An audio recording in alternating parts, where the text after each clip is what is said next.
The world needs entrepreneurs, and it's a rewarding path to success. However, there is a high failure rate, and if you want to increase your chances for success, you might ask yourself whether or not you have what it takes.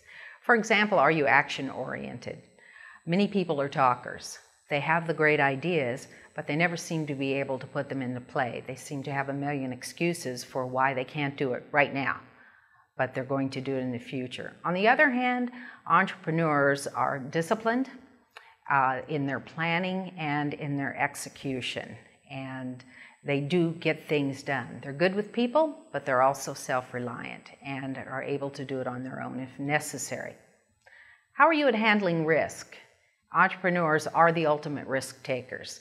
After all, they put everything on the line, typically. All of their money, and sometimes much of the money of their family and their friends. They risk that money. They risk their relationships because of the time commitment.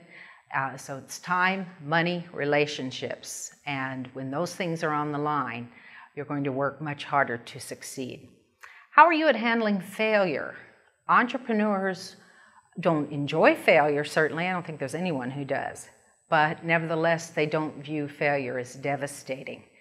In fact, they often view it as a challenge and react with renewed commitment to succeed in the long run.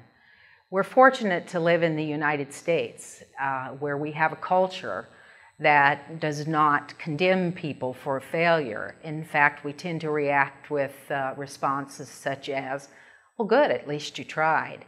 However, we do have an expectation that someone who has failed will not remain down, but will instead get up and try again. So that's where the renewed commitment comes from, and the cultural acceptance of failure. Are you self-nurturing and self-reliant? There is not going to be, when you're operating your own company, there's not going to be someone there patting you on the back and saying, good job. You're going to have to be intrinsically motivated and be satisfied knowing that you and you alone built that. How are you at handling uncertainty? Are you going to be able to wonder, are you going to be able to wake up in the morning and act and sleep at night knowing that perhaps there's a chance you won't make the payroll next week if certain things don't click? All right, so these things happen when you're in small business. Can you work that hard? Are you prepared to work 7, 16 to 18-hour days a week?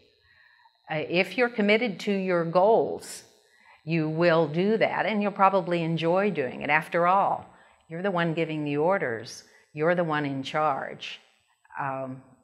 But if playtime is important to you, you're not going to have that for a long time.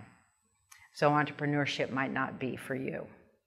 Are you a positive thinker? This is important to entrepreneurs. They are positive thinkers. They believe in themselves, their products, their services, their ideas, and their success. Now, they're not naive about it, though. They do know how to plan. They know how to execute the plans. They exploit every opportunity. And when doors are slammed in their faces, they create new opportunities. So that positive thinking stands them in good stead. And it also helps them get out of failure when that happens to them. So, are you an entrepreneur? What do you think? Our country needs you.